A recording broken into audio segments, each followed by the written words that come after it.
എങ്ങനെ വളരുന്നു എന്നുള്ളതിനെ കുറിച്ച് ഞാൻ ലളിതമായൊരു ഉദാഹരണം പറയാം. കാരണം ഓരോ പോയിന്റ് പറഞ്ഞു പോയാൽ തന്നെ നിങ്ങൾക്ക് മനസ്സിലാവും. നിങ്ങൾ നിങ്ങളുടെ മക്കളോട് ഇപ്പോൾ ഇവിടെ ഇരിക്കുന്ന ആളുകൾ ജസ്റ്റ് ഒന്ന് കൈപൊന്തിക്കണം, ഒരു കാര്യങ്ങളെ പഠിപ്പിക്കാൻ നിങ്ങളെ നിന്ദിക്കാനൊന്നുമല്ല, നിങ്ങൾക്ക് ഗൗരവപ്പെട്ടൊരു പോയിന്റ് പഠിപ്പിച്ചു തരാനും. A+ കിട്ടാതെ നീ ഇങ്ങോട്ട് വരരുത് എന്ന് സ്കൂൾ വിദ്യാഭ്യാസവുമായി ബന്ധപ്പെട്ട് മാതാപിതാക്കൾ ശക്തമായി പറയാറുണ്ട്. സത്യമാണോ? ആണോ? A+ നേടണമെന്ന് മക്കളോട് പറയാറുള്ള ഉപ്പ ഉമ്മ ഒന്ന് കൈബന്ധിച്ചാട്ടെ, ഒന്ന് കൈബന്ധിച്ചാട്ടെ. A+ നേടിയേ വരാവൂന്ന്, കിട്ടിയിട്ടില്ലെങ്കിൽ പോലും അത് പറയുന്ന രക്ഷിതാക്കളൊന്ന് കൈബന്ധിച്ചാട്ടെ. നിങ്ങൾ ബേജാറായൊന്നും വേണം, നിങ്ങളുടെ കൈയൊന്നും ഞാൻ വെട്ടിയെടുക്കില്ല, എൻ്റെ അടുത്ത് കത്തിയും പിച്ചാത്തിയൊന്നുമില്ല. നിങ്ങൾ A+ കിട്ടണമെന്ന് പറയാത്ത ഒരു ബാപ്പയും ഉമ്മയും ഉണ്ടാവില്ല.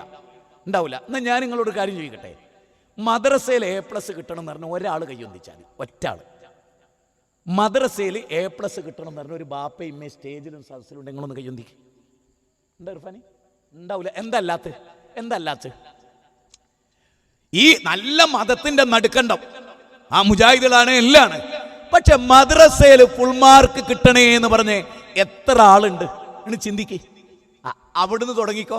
അവിടെ എന്താ കുട്ടിനോട് സ്കൂൾ എത്തുമ്പോൾ തന്നെ പറയുന്നറിയോ, സ്കൂളിൽ കൊണ്ടിറക്കുമ്പോൾ തന്നെ അങ്ങനെ ഏർക്ക് ബസ് വരും കേട്ടോ, നിങ്ങൾ ഇനിയോ പിടിച്ചേച്ച് വലിയ മദ്രസ ഒന്നും പഠിപ്പിക്കണ്ട, ഏർ കൊണ്ടർ കയറ്റിക്കാല ബസ്സിലേക്ക് അല്ലേ? ശരി വരുന്നില്ല നിങ്ങൾക്ക്? ഉണ്ട്. അതെന്താ നിങ്ങൾ ചെയ്യുന്നോണ്ടാണ്, നിങ്ങൾ ചെയ്യുന്നോണ്ടേ. എന്താ കാരണം? അത്രേ പ്രാധാന്യമുള്ളൂ. ഖുർആൻ പഠിക്കുക, അത് പഠിപ്പിക്കുന്നവനേക്കാൾ ഉത്തമനായ ആരുണ്ട്? ഏറ്റവും ഉത്തമനാരാ? ഖുർആൻ പഠിക്കുന്ന ആളാണ്. നമ്മൾ പറയുന്നതോ A² AB+B² മാത്തമാറ്റിക്സിന്റെ ബേസിക് തിയറി, അതിൽ മാർക്കില്ലെങ്കിൽ മക്കളായിട്ട് തെറ്റാറുണ്ട്, പിണങ്ങാറുണ്ട്, ഓഫർ പിൻവലിക്കാറുണ്ട്, എല്ലാം ഉണ്ട്. എന്നിട്ടോ ഈ കോളേജിലും ക്യാമ്പസിലും ഒക്കെ പോയി വരുന്ന കുട്ടിയോ ബാപ്പാനെയും ഉമ്മാനെയും ധിക്കരിക്കുന്ന മഹാധിക്കാരിയായിട്ടാണ് കടന്നു വരുന്നത്. നിങ്ങൾ നോക്ക്, 35 ലക്ഷം റുപ്യ മുടക്കി മോനെ MBBS പാസ്സാക്കിച്ചപ്പോൾ ഒരു പൈസയും കൊടുക്കണ്ടാത്ത യത്തീംഖാനയിൽ ഇടവണ്ണ യത്തീംഖാനയെ ചേർത്ത മോനെ ബാപ്പാൻ്റെ മയ്യത്ത് നിസ്കരിക്കേണ്ടായത്. മറ്റോന് 4 തക്ബീറെല്ലാം പോലും അറിഞ്ഞൂടാ. ഇത് 35 ലക്ഷം ബാപ്പ മുടക്കിയ മോന് 4 തക്ബീറെല്ലാം അറിഞ്ഞൂടാ. പക്ഷേ അന്ന് അനാഥാലയോ ആരൊക്കെ കൊടുത്ത പൈസ കൊണ്ട് തിന്ന് വളർന്ന മോനില്ലേ, ഓനെന്ത് ചെയ്യുക? 4 തക്ബീറും എന്താ ചെല്ലേണ്ടതെന്നും ഓൻ്റെ ഇടത്തൊണ്ട് എന്ത് ചെയ്തിട്ടുണ്ട്? ബാപ്പാൻ്റെ മയ്യത്തിൻ്റെ ബാക്കിൽ നിന്നപ്പോൾ ഇടറിയിട്ടുണ്ട്. ഓൻ ആ പ്രാർത്ഥിച്ച പ്രാർത്ഥനയുടെ പൊരുളോനറിയാം. പക്ഷെ MBBS പഠിച്ച മോന് ബാക്കിലുണ്ട്. ഓൻ ബാപ്പ വലുതൊക്കെ ആയിരുന്നു, പക്ഷെ ഓൻ അറിഞ്ഞുകൂടാ.